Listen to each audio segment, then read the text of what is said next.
सबका स्वागत है उत्कर्ष आईएएस एकेडमी में। आज एक नया वीडियो लाए हैं ओटी टेक्नीशियन के लिए। पार्ट 8 होने वाला है आज का जो क्लास है। काफ़ी बच्चे कमेंट कर रहे थे सर इसका क्लास लाइए ओटी टेक्नीशियन का, क्योंकि आने वाला आगामी संडे को एग्जाम है।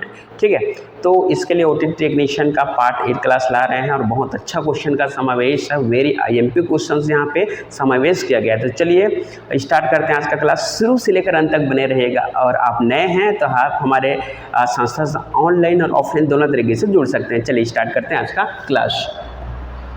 तो आज का क्लास है ओटी टेक्नीशियन का। इसके लिए पहला ही क्वेश्चन यहाँ पे देख सकते हो। क्वेश्चन नंबर फर्स्ट, शल्य चिकित्सा में कीटाणु रहित करने का सर्वोत्तम तरीका है। तो शल्य चिकित्सा में कीटाणु रहित करने का सर्वोत्तम तरीका क्या हो जाएगा प्यारे बच्चों?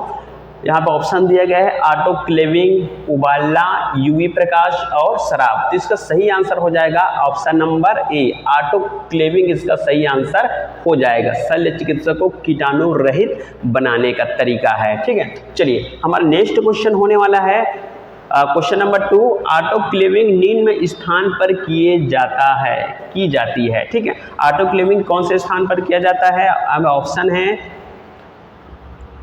100 degree Celsius, 121 degree Celsius, 150 degree Celsius और 180 डिग्री सेल्सियस। इसका सही आंसर क्या हो जाएगा प्यारे बच्चों?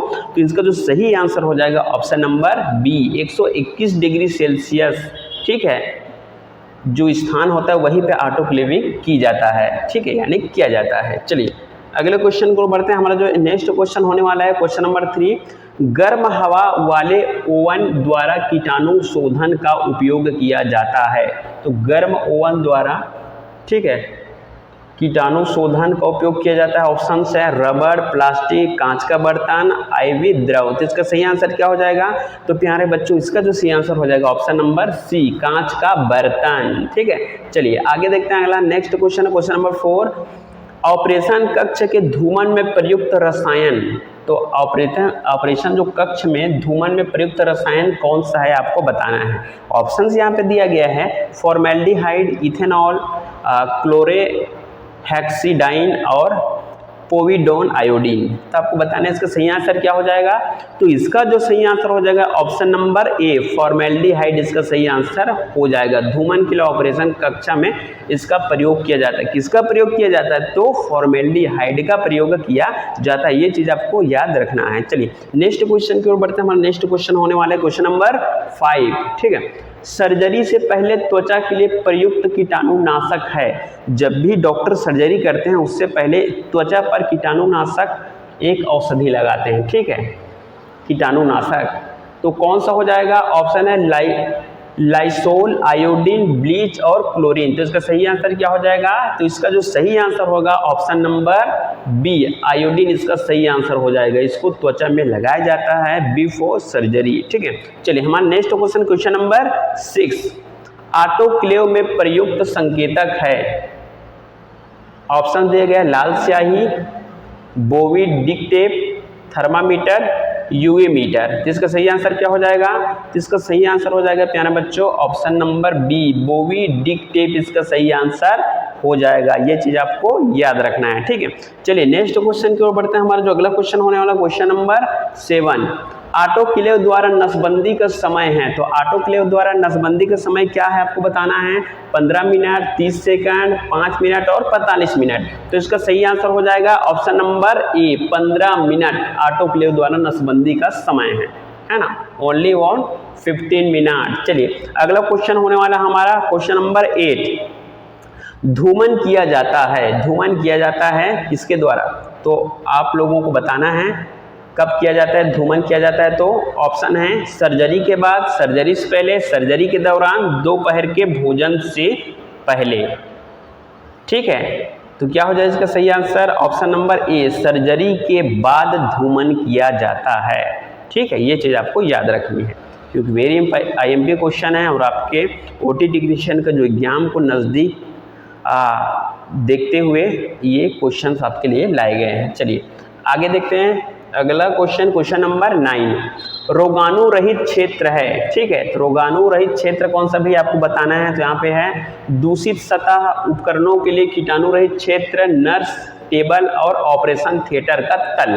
तो आपको बताना है इसका सही आंसर क्या हो जाएगा। ठीक है, तो इसका सही आंसर हो जाएगा ऑप्शन नंबर बी, उपकरणों के लिए कीटाणु रहित क्षेत्र। रोगाणु रहित क्षेत्र है, उपकरणों के लिए कीटाणु रहित क्षेत्र। ठीक है, चलिए अगला देखते हैं। हमारा जो क्वेश्चन नंबर 10 है, घाव पर प्रयुक्त एंटीसेप्टिक, ठीक है, घाव के लिए जो प्रयुक्त एंटीसेप्टिक है वो कौन सा है आपको बताना है। ऑप्शन से फॉर्मेलिन, सेवलॉन, शराब और अम्ल। इसका सही आंसर क्या हो जाएगा, तो इसका जो सही आंसर होगा ऑप्शन नंबर बी, सेवलॉन, इसका सही आंसर हो जाएगा। ये चीज आपको याद रखना है। ठीक है, चलिए आगे देखते हैं। जो अगला क्वेश्चन है, क्वेश्चन नंबर 11, अस्पताल में होने वाले संक्रमण का अर्थ है। अस्पताल में जो इन्फेक्शन होता है उसका अर्थ क्या है। तो यहाँ पे दिया गया आनुवांशिक संक्रमण, सामुदायिक संक्रमण, अस्पताल से होने वाले संक्रमण और रक्त संक्रमण। तो इसका सही आंसर क्या हो जाएगा, तो इसका सही आंसर हो जाएगा ऑप्शन नंबर सी, अस्पताल से होने वाले संक्रमण। ठीक है,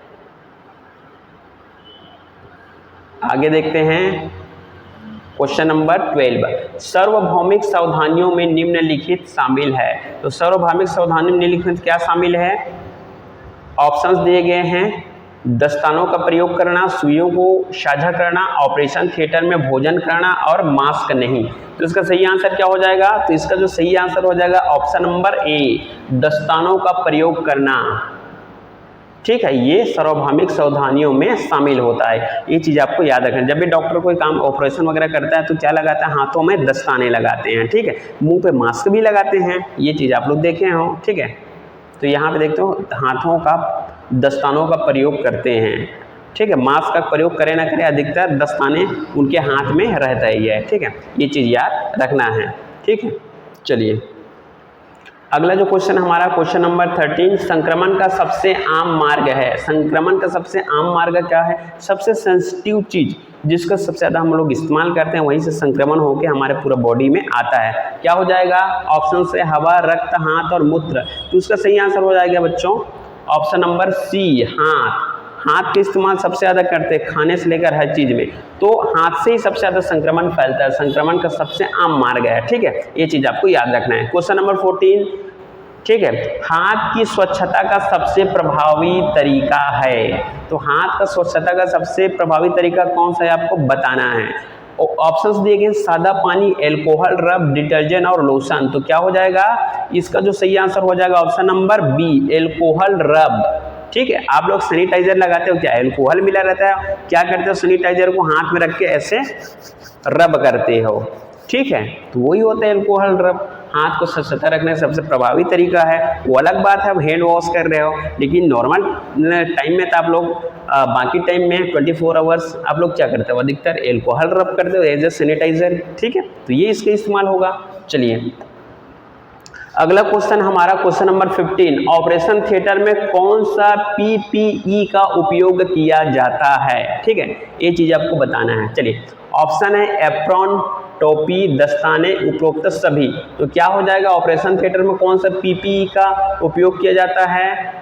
तो इसका सही आंसर क्या हो जाएगा, ऑप्शन नंबर डी, उपरोक्त सभी। ठीक है, तो ऑपरेशन थिएटर में कौन कौन सा का उपयोग किया जाता है। डॉक्टर अधिकतर एप्रॉन लगाते हैं व्हाइट कलर का, है ना। तो ऐसा है क्या, नहीं, वहाँ पे डॉक्टर का अलग ही ड्रेस होता है।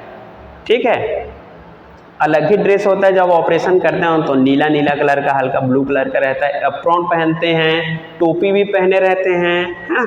ये टोपी हल्का सा मास्क वाला जो आजकल आता है, हल्का सा पतला सा, और दस्ताने भी पहने रहते हैं। तो तीनों का प्रयोग करते हैं ऑपरेशन थिएटर में। तो उपरोक्त तो सभी इसका सही आंसर हो जाएगा। ठीक है, चलिए अगला है क्वेश्चन नंबर 16, नुकीली वस्तुओं का निपटान निम्नलिखित स्थानों पर किया जाना चाहिए। नुकीली वस्तु मतलब क्या होता है, सुई, इंजेक्शन, जिसका प्रयोग वहाँ पे कहाँ किया जाता है, हॉस्पिटल में किया जाता है मरीजों को इंजेक्शन देने के लिए।